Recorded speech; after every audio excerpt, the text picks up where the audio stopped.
This video is powered by the pros at Pascal Air Plumbing and Electric. Arkansas owned, Arkansas operated. GoPascal.com. How important was it, do you think, for the guys to get a little break before starting this next chapter of the season? And then how was the vibe and the energy at practice when you guys got back together yesterday? Yeah, I thought yesterday vibe was really good. I certainly think after non-conference it makes a lot of sense for the student athletes to have those days off. I think it's healthy for everybody. But practice yesterday started off slow like it normally does. But it was one of the better practices that I've been a part of. And we talked a lot about, last year after this break, we did not play good basketball. And so we showed them the scores and we talked about it. And I thought practice was pretty good yesterday, considering they had, 3 days off. And curious, how well do you know Coach McMahon at LSU, if at all? And then what are your thoughts on the job he's done so far with this, flipped roster, almost, or maybe more turnover than you guys have?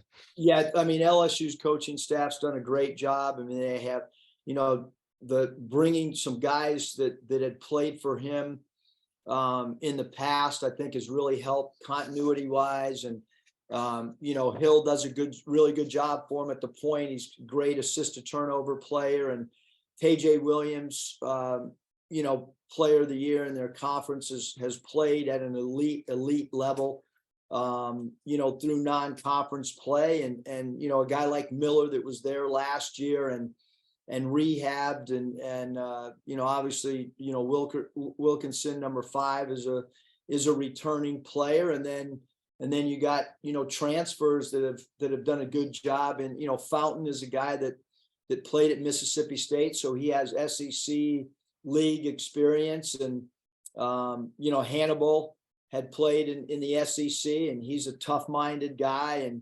And Hayes, a transfer from NC State, all those guys, have done a great job. I really like how they've played.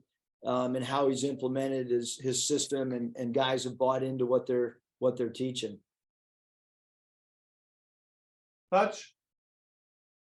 Yeah, Coach, you talked a little bit about Justice Hill there. I think he overlapped with you for maybe a couple of months. Correct me if I'm wrong there, but do you remember anything about that stretch there, and how much has he maybe improved over these last few years since you saw him? Yeah, I mean, obviously he had a great career at Murray.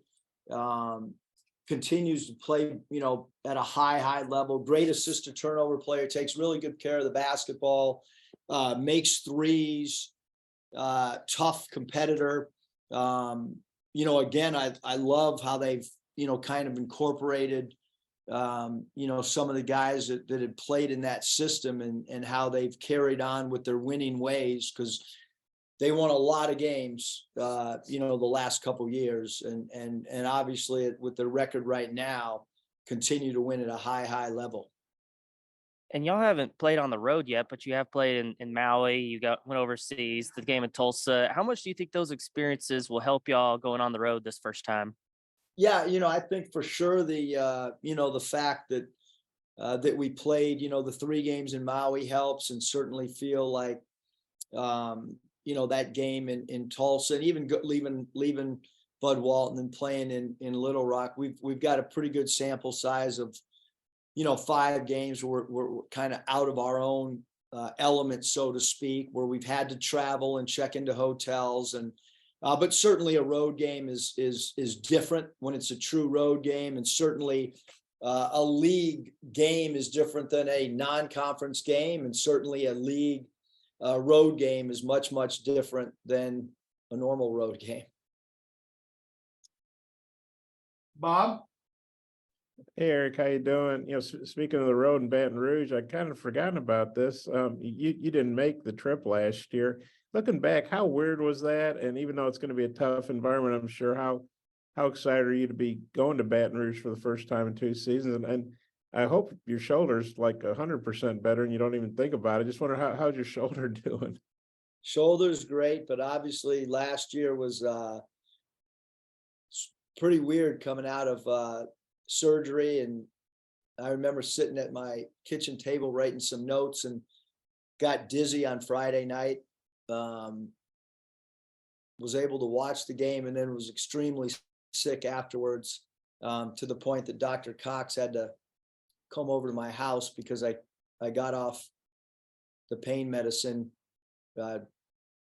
without being instructed to, and got slammed pretty good right after the game. But I remember, I mean, I've never really can remember celebrating a game like that with my wife, being so excited. You know, I thought Coach Smart did a great job. The team played in a tough environment. They had a great crowd. They were a ranked team at the time. And, you know, it was a huge win for, you know, for our program last year at that juncture of time. Yeah, just how excited are you to be going back to, like, even though it's going to be a tough place to, and of course you coached there a year with Johnny. How excited are you to be, you know, not have, you get to go to Baton Rouge this year when you had to miss it last year? Yeah, no, I think anytime you can go back to a place that you've spent time and you know, so yeah, I'm excited, just like I think the whole team's excited to start SEC play. And then any update on Nick, and are you thinking you won't have him for this game, or what can you say about that? Yeah, no, Nick's status has not changed at all. You know, out indefinitely, and there's you know, there's no updates on him at all. Is he going to travel with you guys? I would assume he was. Okay. Well, that's good. That means he's got a shot. And then, you know, you're talking about Justice, and yeah, he's got 50 assists, 16 turnovers, but you guys have been turnover people at a high rate. You know, and Sherfield had, I think he was 40 and 19, and you guys turned him over. I think he had 3 assists and 4 turnovers against you all. So you guys have done a good job of making good players, you know, struggle with turnovers. It's been such a big part of your game. How do you see that translate now to an SEC road game against a team with a pretty good point guard? Yeah, I think that, you know, once you get into SEC play, you know, for the most part, it's, you know, at least for us, it's, you know, it's people take a little bit better care of the ball and you know, in their structure and the way they play and you know, Hill having such a comfortability with the system, and then Hannibal also, you know, like I said, with the experience of him playing in this league, you know, those are 2 really good ball handlers. And then Hayes becomes another ball handler and a guy that can score the basketball as well. So, you know, 3 really good guards are all a little bit different, but obviously the, you know, getting shots on goal and limiting turnovers, you know, they've done a really good job, especially, you know, Hill has done a really good job. And you obviously don't have Trevin. You won't have him, you know, Nick's out indefinitely. If Nick can't play, you still have a lot of firepower, I think, a lot of good players. How do you feel about it if Nick can't play?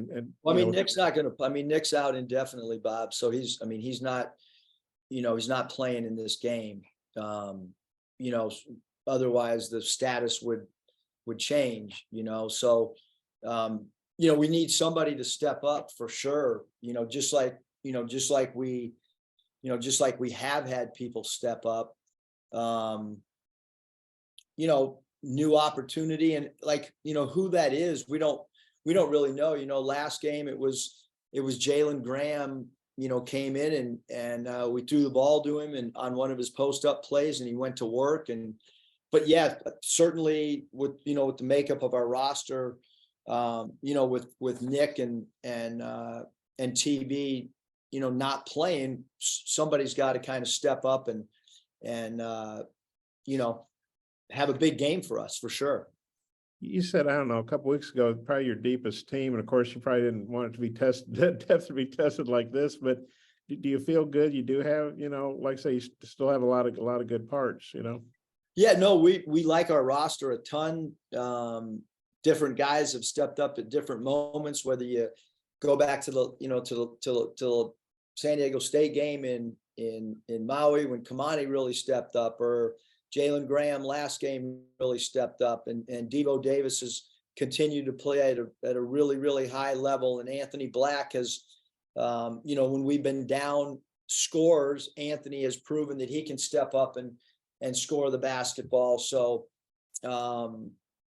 yeah, we're kind of changing our identity kind of as the season's progressing because of the injuries. But, I think our ball club is a confident team. And I think that we understand, we only have so many limited opportunities to play on the road. And this is one of those opportunities. And we're playing against a team that's 8-0 at home and playing against a star player, an all-league type player in number 12, Williams. And we're trying to study Williams and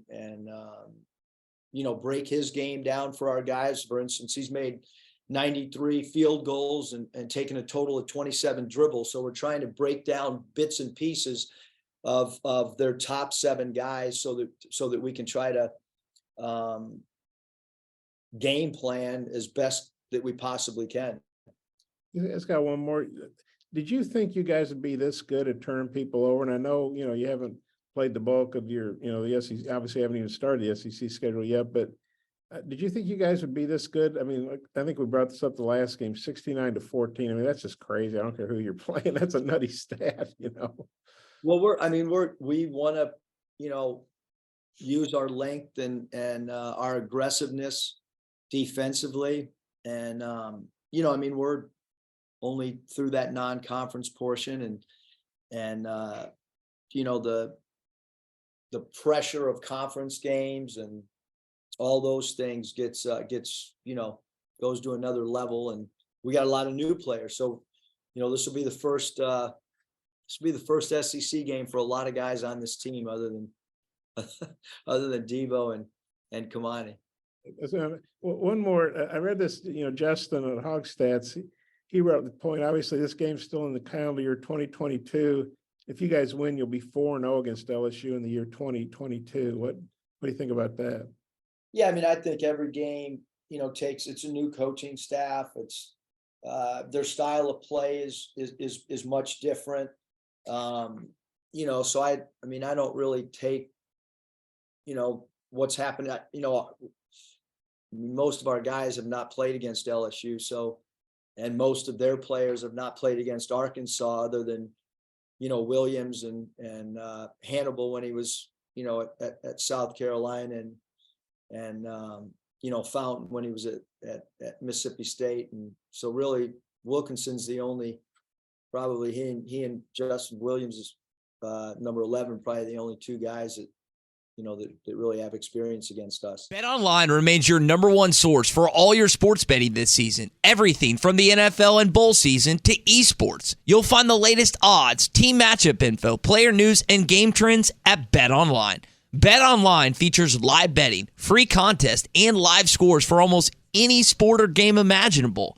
We're the fastest and easiest way to bet on all your favorite leagues and events. Head to betonline.ag to join and receive a 50% welcome bonus on your first deposit. Make sure to use the promo code BELIEVE to receive your rewards. That's BLEAV. BetOnline, where the game starts.